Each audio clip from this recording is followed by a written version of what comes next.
Muy buenas noches, tengan todos ustedes. Soy el doctor Eduardo Antonio Lara Pérez. A nombre de la Academia Mexicana de Pediatría y la Fraternidad Médica por la Salud, Médicos Unidos por México, les damos la más cordial bienvenida este viernes 11 de marzo del año 2022. El día de hoy nuestra videoconferencia lleva por tema Cartilla Nacional de Salud de 0 a 9 años. Una visión integral. Y será impartida por el académico doctor Reinaldo de Jesús Michel Aceves. El doctor Michel Aceves seguimos teniendo homicidios. Es lamentable que se sumen como borregos a la estrategia reaccionaria y golpista. Creo que alguien tiene encendido su audio. Le pedimos, por favor, a quien tenga encendido su audio. Creo que nos enlazamos con la mañanera.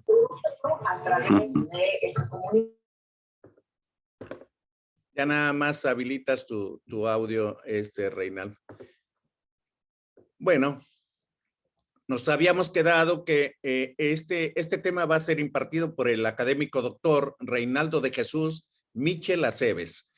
El doctor Michel es médico cirujano por la Escuela Médico Militar, hizo pediatría en la Escuela Militar de Graduados de Sanidad, hizo gastropediatría por el Instituto Nacional de Pediatría, tiene una maestría en Ciencias de Salud por el Instituto Politécnico Nacional y es académico numerario de la Academia Mexicana de Pediatría. Tengo mucho gusto en cederle a mi colega y amigo el micrófono. Adelante, Michel, buenas noches. Muy buenas noches. Agradezco la deferencia de la invitación y tengo el privilegio de compartir con ustedes una inquietud que desde hace años he ido fraguando y me he dado topes. Hablar de la Cartilla Nacional de Salud es un voy a compartir con ustedes los objetivos de la charla. El objetivo principal es conocer la importancia, el contenido y algunos puntos prácticos.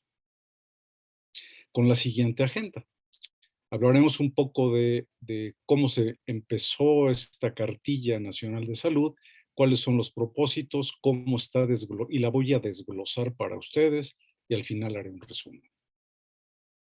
Un resumen que los va a comprometer. La cartilla nació como una cartilla de vacunación. En la década de los 70 se hizo una campaña masiva o una campaña nacional de vacunación y 5 años después se estableció el carácter obligatorio de la Cartilla Nacional de Vacunación. A esta cartilla, que estaba muy delgadita, se le fueron agregando las tablas de peso, luego se hizo una cartilla de salud de la mujer, luego la de las personas adultas mayores y finalmente en 2003 se estableció el sistema de cartillas nacionales de salud como lo conocemos actualmente y que se los voy a mostrar. Las cartillas nacionales de salud llevan la historia de nuestra salud en 5 cartillas. La primera es de niños y niñas de 0 a 9 años, luego la de adolescentes de 10 a 19 años, luego la de la mujer de 20 a 59 años y el hombre igual de 20 a 59 años y la de adultos mayores como algunas cosas que dicen ahí de 60 y más. Las cartillas nacionales de salud son documentos oficiales. Pueden servir de identificación, incluso se requieren para inscribir a los niños a la primaria. Son documentos de carácter personal, se entregan gratuitamente en las unidades del Sistema Nacional de Salud y son útiles tanto para el usuario como para el personal de salud. Estas cartillas tienen principios, son gratuitas, son universales, son integrales, son favorecen la equidad, son accesibles y promueven la excelencia. Dicho en estas palabras se oye muy bonito y pareciera que es letra muerta, que al final les diré que no es como tal. Estas cartillas tienen, para ser un documento oficial y legal, tienen fundamentos legales. Los decretos que las promueven y que las instalan en el Sistema Nacional de Salud, como ya les mencioné. Estas cartillas, en el artículo 4 de la Ley General de Salud, dice que son de uso obligatorio en todas las instituciones del sistema de salud, cosa que realmente no practicamos. ¿Cómo se deben usar? Pues esto implica que los beneficiarios participen en su autocuidado, esto es, deben leerlas, deben conocerlas, porque deben participar en el autocuidado de su salud. Tienen un modelo de distribución y de operación estas cartillas, que es el siguiente. Tienen grupos a nivel federal, son institucionales a nivel federal, a nivel estatal, a nivel jurisdiccional y a nivel local. Y cada uno de estas jurisdicciones tienen su manera de participar que es interesante de desglosar. Los responsables de otorgar los servicios de salud que están considerados en las cartillas somos todos, desde el promotor de salud, los trabajadores sociales, los médicos y las enfermeras. El propósito de las cartillas es que sean instrumentos útiles para registro de todas las acciones de promoción, prevención y detección oportuna de enfermedades, para el seguimiento del estado de salud y también para promover estilos de vida saludables. Además, son instrumentos para el registro de lo que está incluido en lo que se denomina un paquete garantizado de servicios de salud considerados en la estrategia de línea de vida. ¿Y qué carambas es esto? Pues lo que está plasmado aquí. Las acciones de prevención y promoción de la salud en la línea de vida empiezan en el recién nacido y van allá más allá de los 60 años de edad, y cada una de estas están implicadas en las cartillas que ya les he mostrado.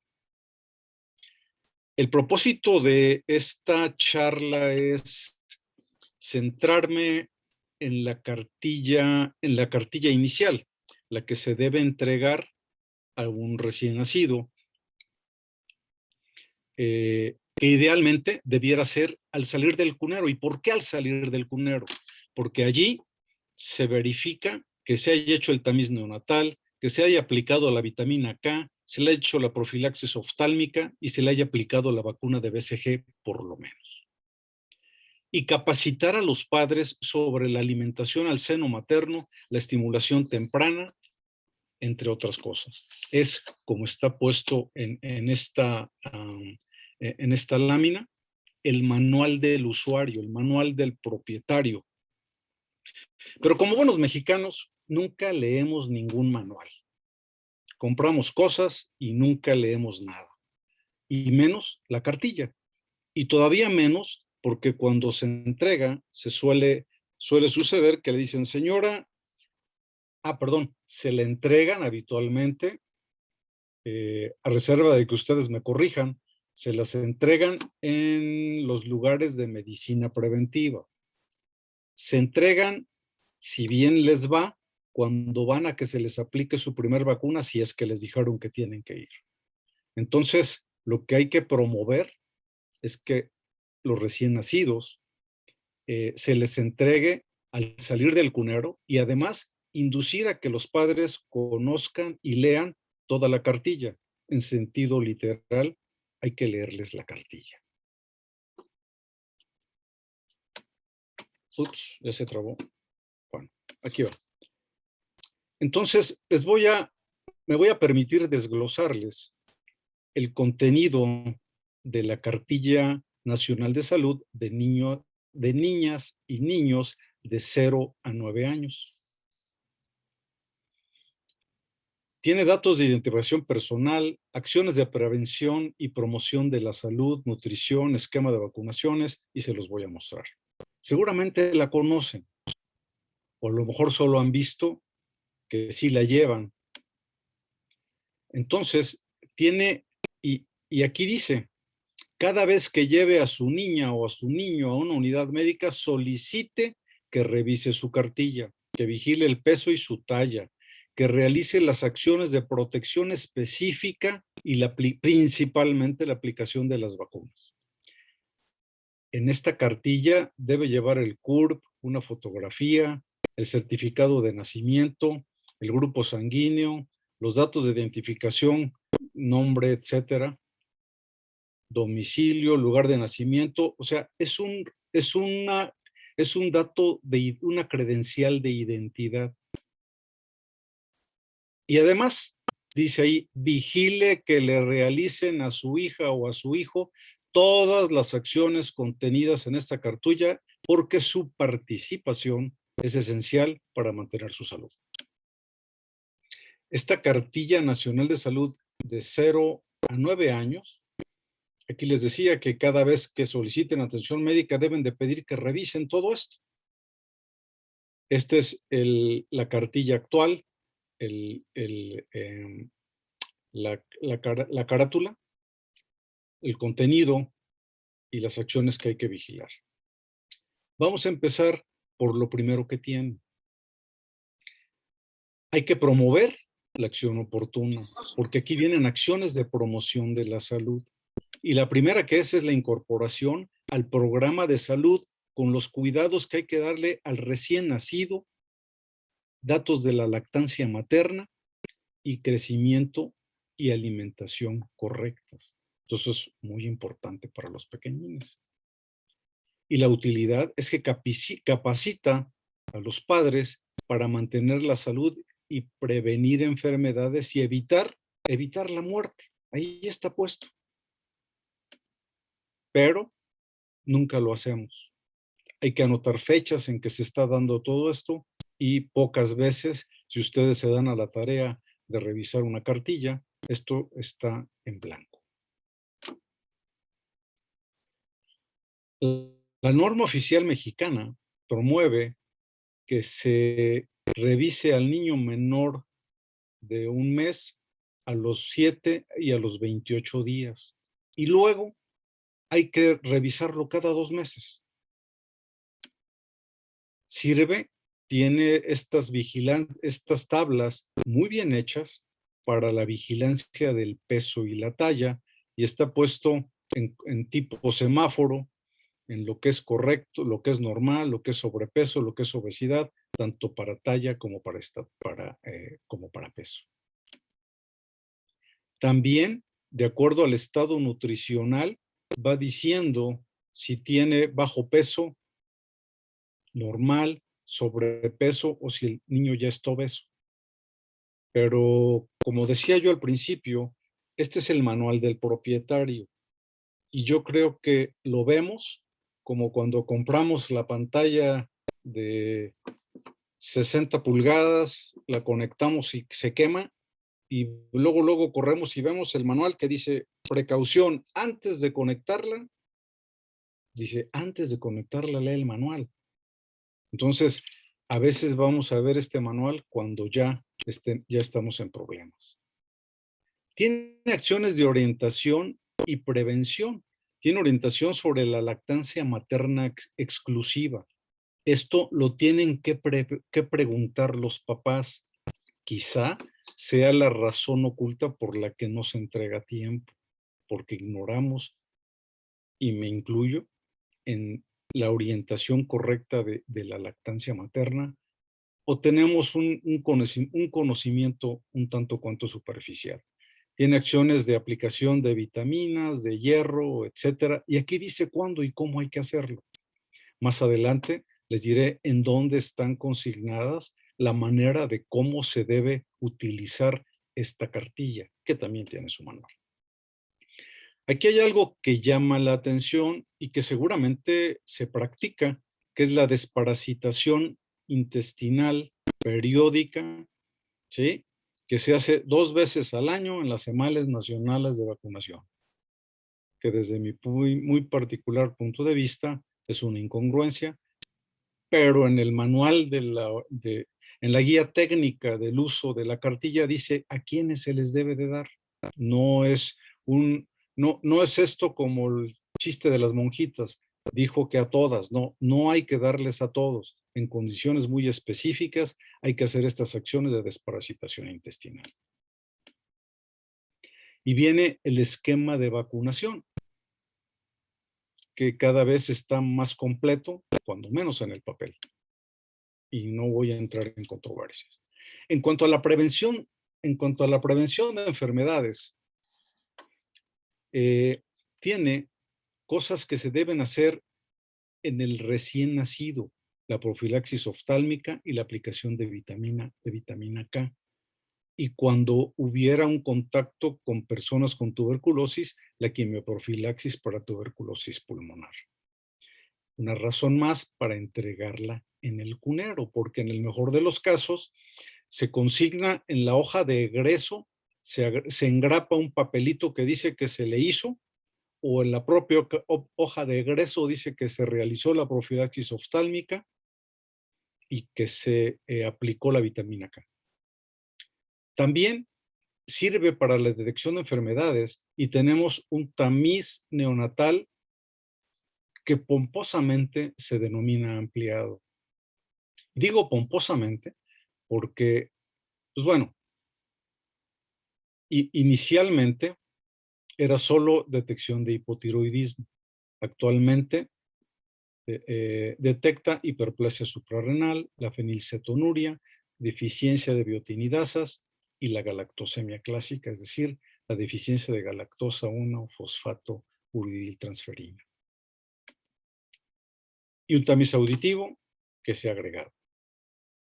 Decía yo que en el mejor de los casos, cuando el niño egresa, se le agrega y se le engrapa en un papelito, iba a poner un confeti, pero me arrepentí, que dice que se le realizó profilaxis oftálmica y se aplicó vacuna de BCG. Pero hay una cosa más importante que está puesta en la página 14, que es la detección de una enfermedad que puede ser mortal. Y que dice la lectura ahí que es importante que compare el color de excremento de su bebé con lo de esta carta y que si es anormal y que si es normal. Esto es para la detección oportuna de atresia de vías biliares. Más adelante me voy a detener un poco más en esto porque, dirá un amigo mío, voy a llevar agua a mi molino. También se ha ampliado el tamiz a un tamiz auditivo, como ya había puesto, y un tamiz oftalmológico neonatal. Por ahí hay un tamiz cardiológico y también el tamiz para la detección de la displasia congénita de cadera. Esto decía yo que este tamiz que es ampliado solo detecta 5 padecimientos. Cuando se complementa con la colorimetría visual o colorimetría fecal, detecta poco más de 100 padecimientos que se presentan como colestasis en el periodo neonatal y que se acompaña de ictericia y de heces pálidas y de evacuaciones pálidas. Entonces, este sí es un tamiz realmente ampliado. Son más de 120 padecimientos, más de 100 padecimientos.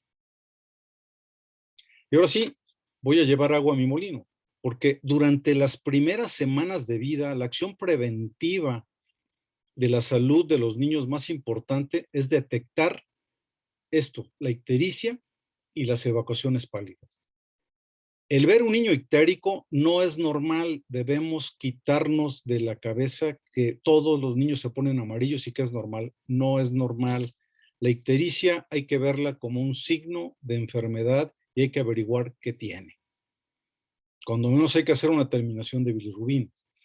Esta alerta dice que hay que comparar el color de cada evacuación del bebé con este cuadro y si el color coincide con los marcados en rojo de 1 a 3, pues debe ser revisado y debe acudir de inmediato al servicio médico.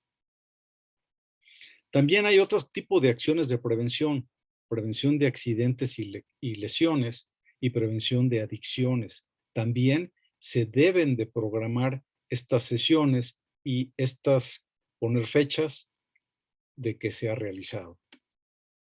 Y otro programa que es el de actividad física, que ya decía yo que todo esto está consignado, el cómo, esto es el qué hay que hacer, pero el cómo está consignado en algo que debemos conocer, que es la guía técnica de la cartilla. Cada cartilla de las 5 que están en el Sistema Nacional de Salud tienen una guía técnica para ver cómo se deben hacer y quién lo debe de hacer.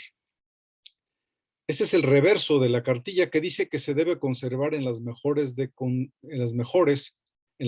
condiciones y que es un documento necesario para que los niños entren a la escuela. Pero a veces nada más se conserva con conservarlo y llevarlo, nadie lo revisa. Esta es lo que les comentaba, que es la guía técnica de la Cartilla Nacional de Salud. Y les decía que son específicas. Esa es para la cartilla de niñas y niños de 0 a 9 años. Este manual o guía técnica se editó en el 2007-2008 y no hay una nueva reedición. Se puede bajar en línea, son 169, escasamente 169 páginas. Es importante conocerlas y aplicar este documento. Les voy a poner más o menos el contenido. Tiene acciones de promoción de la salud, prevención de accidentes, entornos favorables, hasta incluso recomendaciones para las mascotas.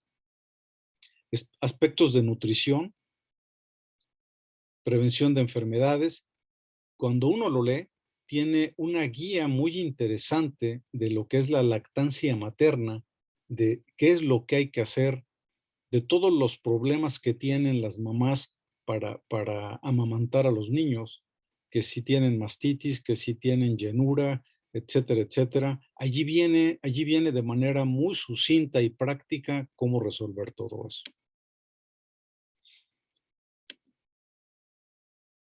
Quisiera no extenderme de más y decirles para llevar a casa que las cartillas nacionales de salud son un instrumento útil para los médicos y para los propietarios, para registrar las acciones de promoción y prevención de la salud, para controlar las enfermedades, para seguimiento del estado de salud y hasta para promover estilos de vida saludables.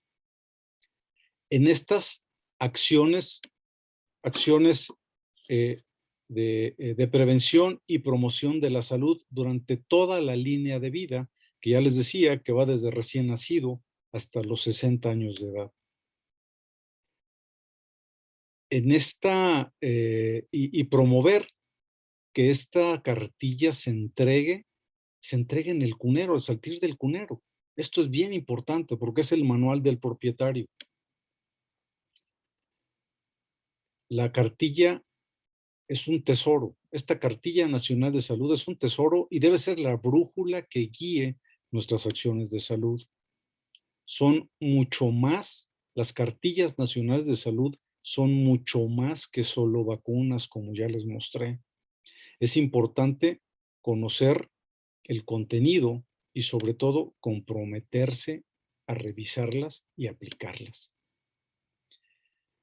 Esta cartilla de niños de 0, niñas y niños de 0 a 9 años contempla todas las acciones de salud que debemos promover y realizar. Ojalá realizáramos cuando menos la de los niños amarillos, pero ojalá pudiéramos complementarla toda, porque es muy importante para la salud de nuestros pequeños, porque están hechas pensando en la salud infantil y de nosotros depende que se cumpla. También les invito a conocer y aplicar la guía técnica. Se meten en internet, buscan guía técnica de las cartillas y les va a aparecer el documento y se puede bajar. Dice ahí la leyenda prohibida, reproducción, etcétera, pero lo puede uno leer perfectamente bien. Entonces, otra razón de más para implementar que esta entrega de cartillas se realice al salir del cunero es porque, a menos de que ustedes me corrijan, y estoy para escucharlos, cuando se entregan las cartillas en sus lugares de trabajo, y porque la acción preventiva más importante en las primeras semanas de vida es buscar el color de las evacuaciones de los niños. Yo creo que debemos desmitificar de que todos los niños se ponen amarillos y que es normal. Debemos estar muy atentos a que si está amarillo debemos revisarlo y por lo menos ver sus factores de riesgo y considerar tomar una determinación de bilirrubinas para saber de cuál es el problema con ese niño. Si es bilirrubina indirecta, felizmente no va a pasar mayor cosa, pero si es bilirrubina directa, estamos a tiempo para que estos niños cada vez más lleguen a tiempo. Estos niños deben ser revisados y operados si tienen atresia de vías biliares antes de 45 días de vida o en los primeros 45 días de vida y lastimosamente en todas las instituciones públicas de salud están llegando al borde de los 120 días de vida, lo cual es tristemente lamentable. Con esto termino mi presentación y estoy para escuchar sus comentarios. Muchas gracias. Muchas gracias, académico doctor Reinaldo Michel. Pues definitivamente que es un tema que debería ser lo de todos los días. Y por desgracia, empezando conmigo, yo creo que no cumplimos con pedirle siquiera la cartilla de salud a nuestros pacientes. Y es muy importante porque aunque es responsabilidad de los padres esa cartilla, debería de ser una responsabilidad de los médicos, sobre todo el médico de primer contacto, que es el abocado y el original natural, por así decirlo, de llevar a cabo la promoción de la salud y la vigilancia del crecimiento y desarrollo, junto con la detección temprana de padecimientos como la atresia de vías biliares. Si nosotros hacemos esto, fíjate que quiero comentarte que hay otros países que tienen algo parecido a la cartilla de salud. En Inglaterra, por ejemplo, existe un libro del niño. Ese libro del niño es desde que la mamá se embaraza, se lleva el récord del número de embarazo, cómo siguió la gestación, cómo se resuelve, y a partir de que se resuelve el embarazo, empieza propiamente lo que viene a ser la historia médica del niño, aunque en realidad lo es todo. Pero es hasta los 5 años. Y hay una serie de cosas totalmente diferentes con respecto a lo que estamos acostumbrados nosotros. Una de las que yo recuerdo es que los niños al llegar a los 2 años ya no se les da leche. Ese es algo, leche no solamente seno materno, sino leche de ninguna. Ya el inglés ya considera que no es necesario para su alimentación la leche y ocasionalmente la toman. Sin embargo, tienen otra serie de costumbres, sobre todo en el invierno, porque toman mucha avena, más los tés que son tan acostumbrados. También sé que hay algo para... Sí, adelante, Reinaldo. Los tés ingleses, sí, los ingleses sí siguen tomando leche. Los ingleses toman té con una nube de leche. Sí, tienes razón. Tal vez debo de aclarar que yo me refería a que regularmente tomaran en un vaso, en un biberón o algo así como se acostumbra acá. Claro. Hay niños que van al kinder o a la primaria, incluso que llegan a su casa a tomar en biberón su leche. Entonces, sí, y la mamá muy cómodamente le dice, bueno, si no quieres cenar, cuando menos, tómate tu vaso de leche. Entonces es terriblemente común que nosotros tenemos culturalmente la idea de que una buena nutrición debe de llevar incluida la leche como un alimento integral y necesario para el buen crecimiento y desarrollo del niño. Es correcto. Te decía que creo que hay otros países sudamericanos que llevan algo parecido, si mal no recuerdo, también en Argentina. Que Argentina y Uruguay tienen un carnet del niño. Sí, sí, pero vamos, sin denostar nada, creo que está muy enriquecido y es muy ambiciosa la visión que se tiene en esta cartilla de salud. Y sin embargo, no hay actualizaciones, Reinaldo. Creo que esta cartilla es del tiempo de Felipe Calderón, cuando estaba Córdoba Villalobos de secretario de Salud, y al parecer no hay actualizaciones. Adelante. Sí, sí hay actualizaciones. De hecho, la inclusión de la colorimetría fecal se realizó al final del sexenio de Enrique Peña Nieto. Se presentó, tuve la oportunidad de presentarla al Consejo General de Salubridad en 2010 y permaneció dormida en la Secretaría de Salud. Se acordó en ese Consejo Nacional de Salubridad en 2010, junio de 2010, que se incluyera en la cartilla. Sin embargo, permaneció dormida en la Secretaría de Salud. Y en 2012 tuve la oportunidad y el apoyo de varios funcionarios de la Secretaría de Salud para que realmente se llevara a cabo. Y en 2012 se actualizó. Si revisan cartillas antiguas, no tienen numeración las páginas. A partir de 2013, las páginas están numeradas y ya incluyen la colorimetría fecal. De hecho, la colorimetría fecal está en las cartillas desde el 2012 o 13. ¿Sí? En noviembre de 2012 se aprobó que se incluyera a la cartilla. Creo que uno de los problemas que tenemos cuando, por ejemplo, en el caso de los pediatras, nos refieren a un paciente con alguna patología, cualquiera de ellas, no tenemos la costumbre de revisar la cartilla de salud, al menos juiciosamente o muy minuciosamente, y en las instituciones tampoco. Entonces se intenta con un interrogatorio, a veces en urgencias, a veces en hospitalización, tratar de buscar información que sea valiosa para el padecimiento motivo de la hospitalización o de la atención.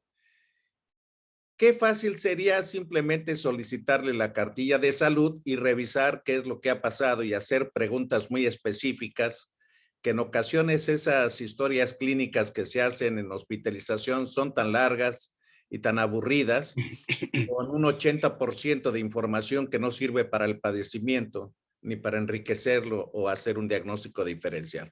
No sé, ¿tú qué opinas, Reinaldo? Totalmente de acuerdo. Y déjame decirte, estaba revisando el chat y estoy triste porque no hay preguntas, no hay participaciones y mi pretensión era dejarles muchas dudas y dejarles muchas inquietudes y comprometerlos realmente a bueno, ya promover el uso. Afortunadamente Fabiola ya, adelante Fabiola, ya está pidiendo la voz. Y eso me encanta porque ya Bueno, la iba a voy a hacer a un lado porque vienen los jitomatazos.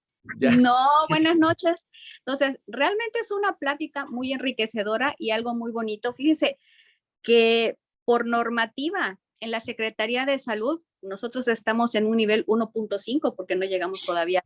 Y yo creo que ya estamos en menos 1.15. Entonces, dice ahí en la información que nosotros hacemos en la consulta externa, tenemos que transcribirlo en un formato que se llama ASIMA. Muchos de los que deben estar en la consulta de lo que es la Secretaría de Salud sabe que tenemos que llenar nuestro papel de registro y en el papel de registro, en el formato único que nosotros mandamos por plataforma, dice muy puntualmente sí estamos haciendo acciones preventivas, acciones para prevención de accidentes y sí estamos revisando la cartilla de salud. Entonces, todo eso lo tienes que hacer. Está dentro de los lineamientos de consulta externa en todo, sobre todo en primer nivel, que es obligatorio hacerlo. Y realmente tiene mucha razón el doctor acerca de lo que es el manejo de la cartilla de salud. Entonces, esta costumbre, porque tú la tienes que hacer en tu trabajo, igual y muchos no lo hacen, pero en lo personal sí llevo, como dice el reglamento, lo extrapolas a la consulta privada y te va muy bien. Entonces te das cuenta de algunos detallitos. Lo único que me llama la atención que en la situación del tamizaje todavía no está apuntado que entre lo que es el tamiz metabólico también se hace la detección de déficit de glucosa 6-fosfato deshidrogenasa. Entonces ahí creo que todavía no está marcado, y pero en el tamiz que actualmente nosotros tenemos en Secretaría de Salud, ya tenemos estas situaciones y va muy de la mano con la situación de las ictericias. Entonces, porque tenemos niños que hacen ictericias muy severas y por herencia, por raza, por todo lo demás, tenemos que considerar entre los diagnósticos diferenciales una deficiencia de glucosa 6-fosfato, dependiendo de qué tan bien o qué tan mal esté la actividad de la enzima. O sea, todo eso es importantísimo. Entonces, revisar la cartilla punto por punto es enseñarle a la mamá. Entonces, tráigame la cartilla. En la consulta externa de su servidora, todas las mamás me traen su cartilla de salud. Y en la receta dice traer cartilla de salud porque vamos apuntando peso, talla, más. Y personal de enfermería, por lo pronto, en la consulta del hospital, recibe la cartilla de salud porque ahorita, antes llevabas el papelito donde decía el folio del Seguro Popular.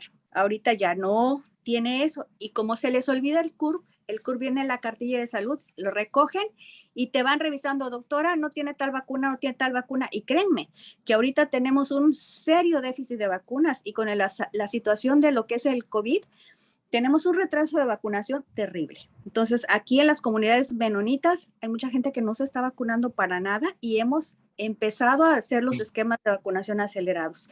Entonces, si la mamá te dice esquema de vacunación completo, pues no le crees, a lo mejor Tengo mis dudas.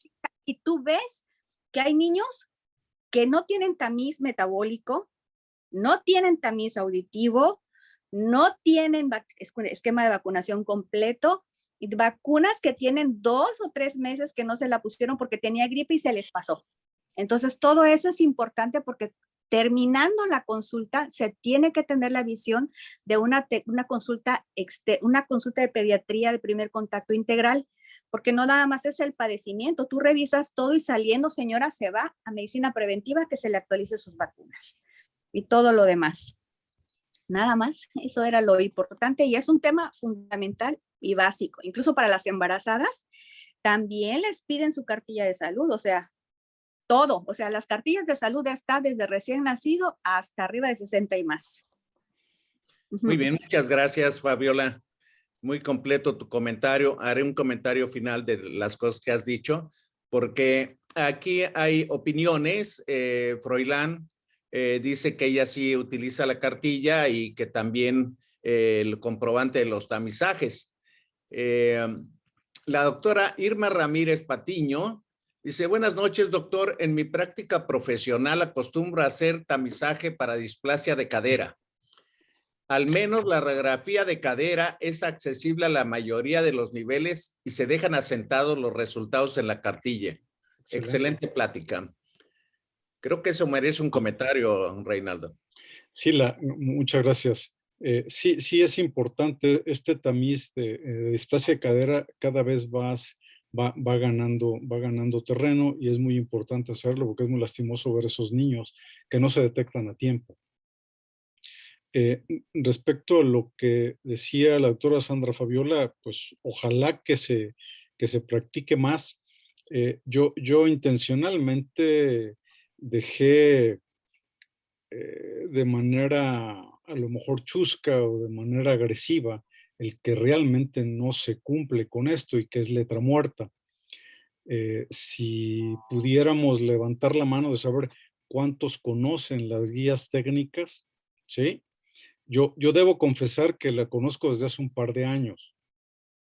Y ahora que tuve que revisar algunas cosas más, sabía que existía porque estuvimos yendo a la Secretaría de Salud para ver la guía técnica específicamente de lo de atresia de vías biliares. Entonces sabía que existía, pero no tenía nociones del alcance. Y tristemente no, la persona que las impulsaba fue cambiada de su puesto y ahí se acabó el empuje. Y con con estos cambios en la Secretaría de Salud, pues ha quedado estancado. Pero yo creo que las acciones que están plasmadas ahí de medicina preventiva, que están plasmadas en la cartilla, son muy importantes y que debemos implementarlas o exigirlas. Debemos de conocerlas. Muchas gracias. Totalmente, totalmente de acuerdo contigo. Una felicitación personal a la doctora Irma Ramírez, porque efectivamente el enriquecer en México tenemos el problema de los diagnósticos tardíos. Entonces, hacer un tamiz de luxación de cadera me parece maravilloso. Y Fabiola también comenta la detección temprana de criptorquidia. Ahí es un tema polémico porque existen criterios que todavía algunos médicos, sobre todo que ya tienen algún tiempo de ejercer, siguen con criterios muy antiguos y hay que diferenciar primero lo que es criptorquidia de un testículo retráctil y luego los criterios actuales que han cambiado y entonces es un órgano tan importante y que puede malignizarse si se hace un diagnóstico tardío. Entonces, yo les diría que hay que revisar y me parece muy acertada la observación de Fabiola de que debe de hacerse una detección temprana de criptorquidia. Además.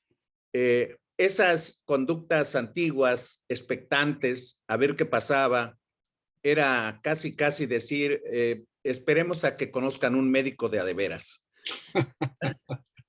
Bien, Alguien pues que hay sepa.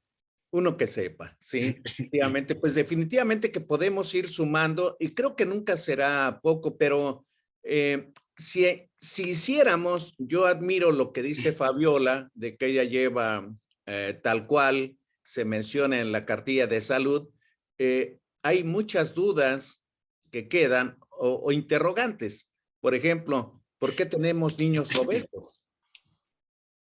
Ese es un problema que tenemos aquí en México y que a lo mejor si nosotros aplicáramos, porque la vigilancia del peso y la talla y el índice de masa corporal es permanente en la cartilla de salud de los 0 a los 9 años.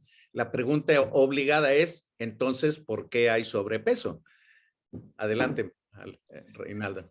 Bueno, aquí yo disiento un poco. Nos han tratado y nos hemos echado casi como el pípila a cuestas, la cruz, o como quien ayudó a Jesús en el Calvario a llevar la cruz del sobrepeso y la obesidad. No. Los médicos sí debemos poner el dedo en la llaga, pero no somos los responsables. Hablar de sobrepeso y obesidad es muy complejo. La prevención del sobrepeso y obesidad rebasa lo que uno puede hacer en la consulta. ¿Sí? Uno puede en la consulta hablar y despotricar, dar consejos, decirles que se alimenten o decirles que se alimenten correctamente, pero basta con basta con salir de cualquier hospital y ver los puestos de ambulantes que están en cualquier institución de salud y en cualquier tiendita y en cualquier dispensador de chatarra. La chatarra tiene colores muy atractivos, pero hablar de sobrepeso y obesidad es tema de otra charla que creo que incluso ya la di por ahí. Estuve trabajando con esto para para mi tesis del doctorado en educación, basaba precisamente en enseñar hábitos saludables a los niños, ¿sí? Sí hay que enseñarle hábitos saludables a los niños, pero la educación se termina en cuanto salen de la escuela, en cuanto salen de casa, vayan a cualquier supermercado y en las tiendas, entren a cualquier tienda de conveniencia. Se llaman tiendas de conveniencia porque le conviene al que vende vender lo que expone. Y lo primero que expone es chatarra. Y de chatarra de colores atractivos, y además están a muy baja nivel. Están al nivel de los niños. Los niños ven los Doritos, ven los Chetos, ven los refrescos y están a su nivel. Entonces, sí podemos hablar de sobrepeso y obesidad en la consulta, pero realmente es muy poco tiempo. Implica acciones en casa, acciones en la escuela, acciones en el medio ambiente, acciones en la producción de alimentos, en las porciones. Basta ir a una tienda que se acaba de retirar de Rusia, ¿sí? No digo nombres, pero tiene un arco amarillo, eh, y dicen, le agrando el paquete por 5 pesos, ¿no? Y lo que le agrandan es el refrescote y las papas, ¿sí? Entonces, el tamaño de las porciones no las controlamos. Y las ofertas, ¿sí? Entonces, eso es un tema que va más allá. Sí podemos poner el dedo en la llaga, es nuestra obligación, pero nuestra obligación Hace, termina ahí. hace ya un tiempo, como unos 30 años, las clínicas pediátricas de Norteamérica sacaron un volumen completo acerca del cálculo matemático de probabilidad que tenían diferentes niños en su entorno familiar. Y lo primero que mencionaban era que si no había un compromiso del gobierno para regular Totalmente. la alimentación, no iba a progresar porque un niño que ambos padres son obesos tiene verdaderamente muy poca posibilidad de llevar un peso y talla normal. Y luego decían si uno de los padres, y luego a qué edad empezó, etcétera, y hace toda un compendio muy importante. En aquel entonces yo lo recuerdo porque hicimos un trabajo de eso, acerca de calcular una copia aquí en México, qué tanto les iba de bien o mal a los pacientes con el sobrepeso. Y nos dimos cuenta que los niños, en la inmensa mayoría, se empiezan a poner obesos a partir de que van a la escuela, precisamente. Y eso, algunos antes, claro, pero generalmente cuando escapan de alguna vigilancia familiar o que se aflojan las reglas nutricionales, por ejemplo, algunas mamás es muy fácil decirle, te doy dinero y cómprate lo que encuentres por ahí en la escuela o lo que te inviten, etcétera. Ahora parece ser que ya se está regulando un poco más lo de las cooperativas, pero si no hay un compromiso del gobierno, si no hay una estrategia, si no hay grupos de apoyo y pues mucha enseñanza en todos los niveles, definitivamente en las escuelas, para padres y para todas las edades, en las áreas de trabajo, pues no se va a resolver el problema de la obesidad. Yo decía más bien el calcular a los niños que tienen obesidad, que es complejo, definitivamente, qué factores de riesgo se van agregando. Porque de repente nos encontramos un niño que de repente dicen, no, pues el niño viene por púrpura trombocitopénica y nos abocamos a la púrpura y nos damos cuenta que el niño tiene obesidad y que muchas de las ocasiones cosas que come o infecciones que tiene le provocan ahí ese problema hematológico. En fin, bastante complejo y polémico. Definitivamente, perdón, un segundo. Definitivamente, cuando yo me metí a buscar el tema de sobrepeso y obesidad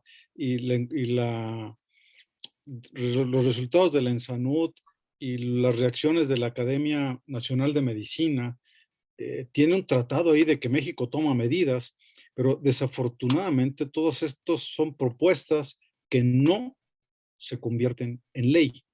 Mientras no se legisle, estamos fritos. Mientras el gobierno no se comprometa, estamos fritos. Muy bien, muchas gracias. La doctora Araceli Silva te felicita. Muchas gracias. Es un documento valioso, la cartilla de salud, definitivamente. Roberto menciona, muchas felicidades, maestro, por compartir el conocimiento y su experiencia. Ya platicaremos si podemos incluir la valoración de la criptorquidia. Roberto es un cirujano pediatra muy, muy listo, muy capaz, muy trabajador y seguramente yo creo que sí habría que pensar en incluirla en estos niños de 0 a 9 años, incluir una revisión. ¿Sí? Totalmente de acuerdo. Todo lo que Totalmente de acuerdo. Muchas gracias, Roberto. Muy bien, pues estamos llegando casi al final de nuestro tiempo destinado para esta plática y yo quiero pedirte, Reinaldo, algún mensaje final. Pues yo solo espero haberles dejado muchas dudas, porque alguna vez escuché en una plática que cuando uno acude a una conferencia y salen las dudas resueltas, pues uno se queda muy tranquilo. Pero cuando uno se queda con dudas, uno va y las busca. Yo espero haberles despertado algunas dudas y que se comprometan a revisar y a usar la Cartilla Nacional de Salud y la guía técnica, que la conozcan y la lean. Actualmente, con la inmediatez del Internet, es muy fácil descargarla y leerla. La van a disfrutar. Muchas gracias. Bien, muy amable. Quiero mencionar, aquí hay otro comentario de Fabiola. Dice, de hecho, la nueva guía del egreso del recién nacido sano ya le incluye. De eso hablaré en el simposio de puericultura. Muchas gracias, la doctora Froilán Guerrero. Menciona que se siguen vendiendo en las cooperativas a pesar de las leyendas de rico en azúcar y sodio. Bueno, con esto voy a aprovechar para hacer mi comentario, para cerrar esta transmisión, de que no todo lo popular y lo conocido es lo mejor. Y esto lo digo porque hay mamás que creen que lo que cuesta caro o es muy conocido o está de moda, llámese bebidas energizantes, bebidas llenas de vitaminas, alimentos maravillosos que dicen que tienen prácticamente de todo y van a hacer a sus niños inteligentes y que van a ver mejor, ¿verdad? No se crean de esa publicidad. Y yo les diría que busquen información. Es una invitación para todos los médicos de todos los niveles. Tenemos que volver a nuestros orígenes de hacer medicina de primer contacto, de a de veras, con promoción de la salud. Y la cartilla de salud definitivamente es la mejor herramienta en la que nos podemos fundamentar para hacer una mejor medicina y una forma mejor de nuestro trabajo. Yo quiero agradecerle al académico doctor Reinaldo de Jesús Michel Aceves su participación a nombre de la Academia Mexicana de Pediatría, de la Fraternidad Médica por la Salud, Médicos Unidos por México, su participación en esta videoconferencia. Muchas gracias a todos y hasta pronto.